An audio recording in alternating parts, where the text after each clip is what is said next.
Hey guys, Josh here for Holosun SHOT Show 2025. We have, as always, a slew of new products coming up on the horizon, and we're just going to jump right into it. The 403 and 50 series that you guys know and love now has a new updated look with the ARO, the Advanced Rifle Optic. So the really cool thing about this is we've maintained all those same features of the 403 and 503 series, but we have a new updated housing which kind of matches our magnifiers, as well as a skeletonized mount on the bottom here. This is still going to be that T1 footprint, so no worries about running aftermarket mounts. The coolest thing about these is the price point. These are going to be coming in roughly at $159 for MAP. You'll see a couple of different price changes for different colors.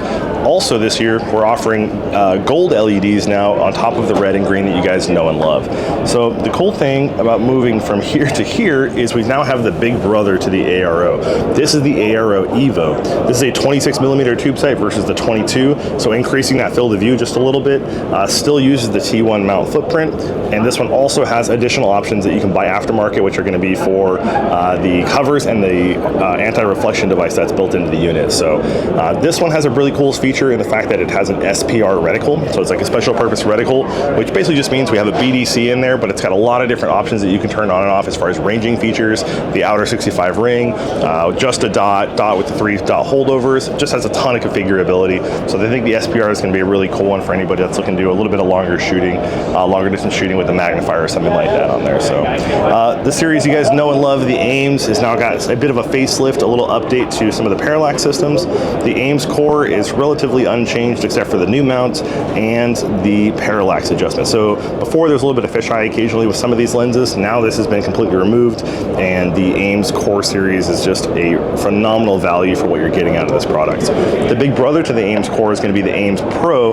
Notable changes from the AIMS core to the Pro is we now have the flip-up lens caps, the solar mode, as well as an anti-reflection device built into the unit. This one comes with it, and you'll also have the ability to swap in a piece of glass if you just want to run that. We know you guys didn't like the mount that much, so we heard you on that. We listened to the feedback. Now we have an improved skeletonized mount.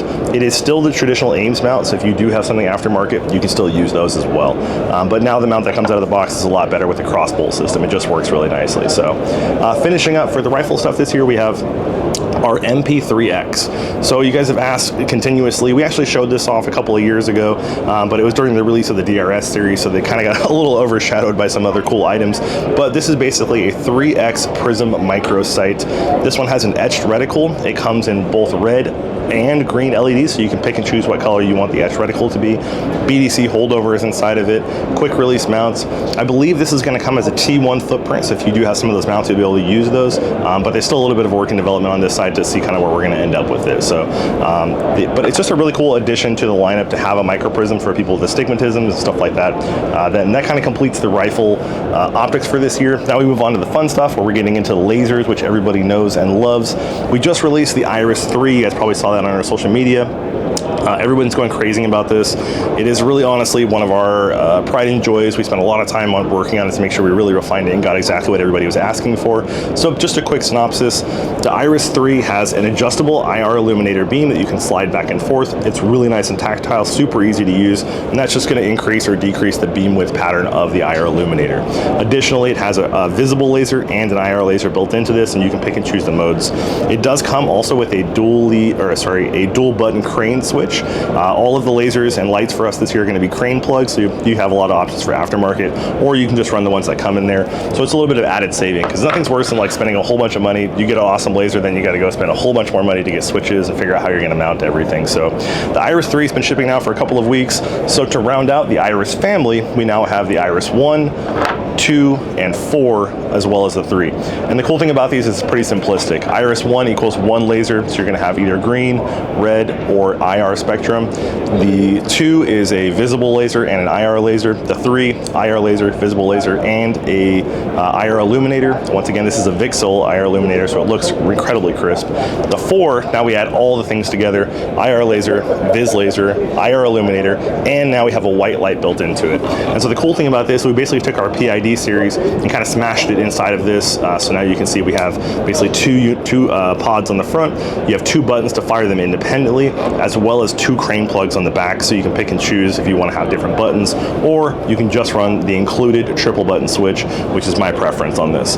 Honestly, I think this is going to be super cool for like a Flux Raider or something where you're just, in more of that intermediate distance. The flashlight is 1,000 lumens with 20,000 candela, so it's still pushing a pretty significant amount of horsepower, but for those rifle length distances, you may want something a little more, possibly to run like the Raid series or something like that. But just giving a lot of options in the laser series for anything that kind of fits your needs. If you just want something simple, the Iris 1 is super lightweight. If you want to go full featured, the Iris 4 is going to be awesome. The cool thing about the Iris 4 is we're looking at a price point of around $1,000. So $899 for the Iris 3, $100 more, you get a white light built into it. It does take an 18650 battery, which is super awesome because pretty ubiquitous these days. Yeah, and I think the Iris 4 is just going to be a big hit for us. Continuing on in the laser side of things, we have the new PID Pro. The PID Pro is kind of an interesting product, still very much a work in development, but its current package is basically an all-in-one option for pistols, Flux Raiders, stuff like that. Something that's going to be in a very, very intermediate distance. This has a IR illuminator that's 350 milliwatts of LED power, so it's not a VCSEL, it's a little bit different, which is going to give you a lot more flood and spill, which is probably something you want on a pistol's highest option anyways. In the middle, we have visible and IR lasers that are just under the bore, so super easy to configure those. Right now, the units are stacked side by side. We're probably going to rotate those so we can get all the lasers right in line with the bore. And finally, we have a white light built into this. We have 2 buttons on this side and 2 buttons on this side, so really configurable as far as how you want to fire the modes. If you just want to be an IR, you can lock it out so there's no white light, or vice versa. I think one thing we may add to this that's going to be really cool is possibly a crane plug. So if you do run this on like a PDW or something like that, you can just swap that in there and have more options for it. It runs on 2 CR123As, so pretty cool unit and all-in-one. I think this is going to be right around that $499 to $699 price point. Kind of still to be determined, but we're trying to bring the price down on a lot of this stuff because it's really cool to have these things, but they are very cost prohibitive from a lot of other companies, so we're just trying to cram as many features as we can in there. One that we did show off last year and now has a ton of refinement, this is the new PID-K. So the cool thing about the PID-K series that I personally really like is the fact that it has this rail system on the top here that you can slide the flashlight back and forth to kind of configure it exactly where you want it for either, how you want to do your finger activation. If you want to do a thumb, you can push it a little closer. I think nothing is cooler than when the flashlight and the barrel sit flush, it just looks incredible. So having the ability to move that back and forth, there's so many different chassis on the market with the 365 series, so many compact guns that are coming out. So having a little bit of adjustability on that is really cool. The lumens on this, we're looking around 800 to 1,000. Candela is going to be 20,000 to 25,000. So like I said, still a work in development, but I think this is going to be a big one for everybody. The number one question you guys probably have at home is, hey, does that fit a TLR7 holster? And the answer is yes, it does. So this is going to be designed around TLR holsters, so that way you don't have to buy a new light and a new holster, because that sucks. Nobody wants to have to do that. So we're trying to make it as simple for everybody as we can. Inside of here, we have a 16340 battery. You just open this up, the battery slides out, plug it in USB-C, you're off to the races. So no more proprietary cord as far as the charging cable goes. Just keep it simple. So PID-K is going to be out hopefully maybe Q2, Q3. We'll see. Just a little more refinement. Might be earlier than that, but we'll see how things go with it. So last on the list. Price, please. The price point on this, I'm not 100% sure. I think these are going to range from, I want to say 200 to possibly 400, somewhere in that range. I think it's going to end up being a little cheaper than that. I would have to check the price sheet on this one in particular. We just got these samples relatively new recently, so we're kind of still working through a lot of the design process of it. But yeah, we're getting pretty close to having something pretty finalized. So the last thing on the list is going to be the DPS pistol thermal. We showed this off last year and we had kind of a bit of a proof of concept. This year it's much more refined. We've actually made a ton of changes to the whole unit, how it all works. The gist of it is you have a thermal sensor on the bottom with a OLED screen inside of here that's giving you the reflection. So if you've seen our DRS series for the rifles, same concept, just built on a pistol. Open up the front door and then you have the ability to run this as just a red dot, or you can use it in the pass-through mode and have basically an overlaid at the same time. So the cool thing is now that you have an OLED screen inside here that's giving you that, you can still use this like a red dot 90% of the time. Like nothing's worse than kind of just like having a dedicated thermal gun that you never get a chance to shoot. So with this, you still have a red dot for all the times you need it, and then if you do need that extra thermal, you can just kick it on. I think there's a lot of really interesting applications for this particular series on a Flux Raider. It's pretty awesome. There was a friend of mine who was talking about, hey man, this would be great for a backpacking gun, put it on a 10 mil or something like that. You hear some rustling in the bushes, you're not really sure what you're seeing, it's nighttime, just click the thermal on, you're like, oh, yep, that is a bear. Maybe it's time to leave. So, it has a lot of interesting features and stuff built into it. Additionally, there are 2 LEDs in the bottom here, so you do have some white light. You're not giving up all your white light capacity to have this in that slot. So, yeah, it's just a really interesting, cool product for this this year.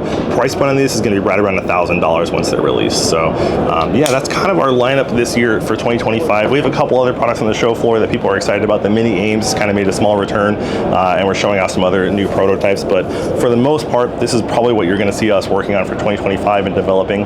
Timelines on these kind of vary.